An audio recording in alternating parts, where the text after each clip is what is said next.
చెట్టు పళ్ళన్ని కుశలం. ఏంటా పాటలో? నీ పాట విని రోడ్ మీద పోయే వాళ్ళంతా జాంకాయలు తీసుకుని బొడ్డు ఎక్కడ ఉందా అని ఎత్తుక్కుంటా వస్తారు. ఆ తర్వాత క్యూ కంట్రోల్ చేయలేక నేను చావాలి. ఏ నేను బాగా పాడటం లేదా? ఆశా బోన్స్లే హరిశ్చంద్ర పద్యం పాడినట్టుంది. ఇక్కడే పెట్టానే, ఎక్కడుందబ్బా? ఏంటి వెతుకుతున్నారు? ఇక్కడ నా కొత్త షర్ట్ ఇస్త్రీ చేసి పెట్టాను, ఏమైందబ్బా? ఇదేమో చూడండి. నీకు అసలు బుద్ధి ఉందా? కొత్త షర్ట్ తో ఇల్లు తుడుస్తావా? ఇది కొత్త షర్టా? నాకేం తెలుసు? ఇల్లు తుడిచే గుడ్డని ఇస్త్రీ చేయించి పెట్టిన ఎర్రి మొగుడు ఎవరా అనుకున్నా. ఉసాయ్ బండెడ్ క్వీన్, ఉండు నీ జడ కత్తిరించి సౌరాలోడికి అమ్మేస్తాను. నువ్వు వదిలేస్తాను, మేసాలకి జడ వేసి పూలు పెడతావు.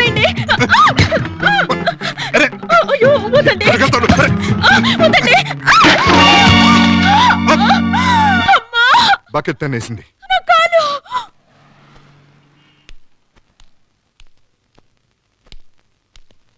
మిస్టర్ నిర్మల మేరీ భర్త మీరేనా?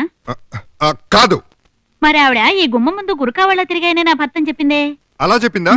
అయితే నేనే. ఇంతకు విషయం ఏంటో చెప్పు. ఈ మందులు తీసురండి. నీ కాలుకొచ్చిన ప్రమాదం ఏమీ లేదమ్మా, జస్ట్ బెణికిందంతే. మందులు వాడి చూడు, సాయంత్రానికల్లా మాధురి దీక్షితులా స్టెప్లు వేయచ్చు. All the best.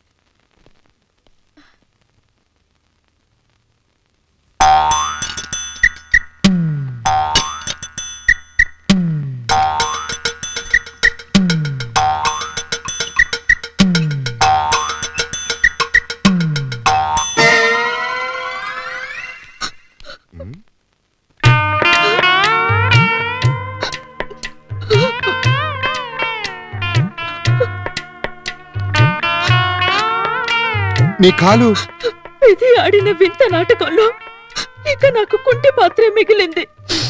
అంతా భ్రాంతియేనా, జీవితానా వెలుగింతేనా, ఆశా నిరాశేనా, చివరికి మిగిలింది ఒక కాలేనా, అంతా భ్రాంతియేనా. అపశుద్ధులారా, తప్పుడు స్వరాలారా, జింక పిల్లల చెంగు చెంగుని ఎగిరే ఆ పిల్ల కాళ్ళు కాస్త విరిచేస్తారా? ఇప్పుడు పోయిన ఆ పిల్ల కాలు మీ ఇద్దరు ఎవరు తెస్తారో చెప్పండి. పోయిందా కోడికాల మిలిటరీ హోటల్ నుంచి తెచ్చుకోవడానికి? అవకాశం లేదు గాని, లేకపోతే నా కాలే ఇచ్చేసి ఉండేవాడిని. ఏడ్చావు వెధవ దొడ్డి కాళ్ళు నువ్వును. ఆ పిల్లను ఊ అనమనండి. ఊ అంటే కాలు వస్తుందా? కాలు రాదు. ఊ అంటే మిమ్మల్ని ఇద్దరిని నెల్లూరు సెంట్రల్ జైలుకి పంపిస్తా. నెల్లూరు వద్దు మామ, పెన్నా నది నీళ్లు నాకు పడవు. అయితే రాజమండ్రి సెంట్రల్ జైలు ఖాయం చేసుకో, నీకు గోదావరి బెటర్. వద్దు బాబాయ్ గారు, సంసారంలో భార్య నీళ్ళైతే భర్త బెల్లం, రెండూ కలిస్తేనే పానకం. ఇలాంటి గొడవలు పానకంలో ఫెనాయిల్ లాంటివి. ఆయన జైల్లో వేస్తే నా బతుకు మేకలు చింపిన వాల్ పోస్టర్ అవుతుంది. విన్నారా ఆ పిల్ల మాటలు? ఇంకా ఇలాంటి పతివ్రతలు ఉండబట్టే మద్య నిషేధం అమల్లో ఉన్న మందు పుష్కలంగా దొరుకుతోంది.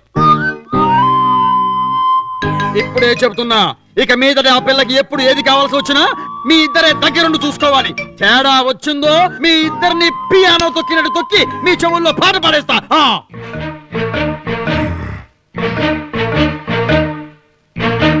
అమ్మాయి, నేను నీ బోర్డర్లోనే తిరుగుతుంటాను. ఈ కోతులు ఏమైనా జంపులు చేస్తే ఒక్కసారి అంకులు అని పిలు, నేను వీళ్ళ తోకలు కత్తిరిస్తా. సరే అంకుల్. ఇంకా చూస్తారేంటి? పోండ్రా. సరేనా? అదే సరే అని మీతో అని రాని వీడితో అన్నాను. జాగ్రత్త.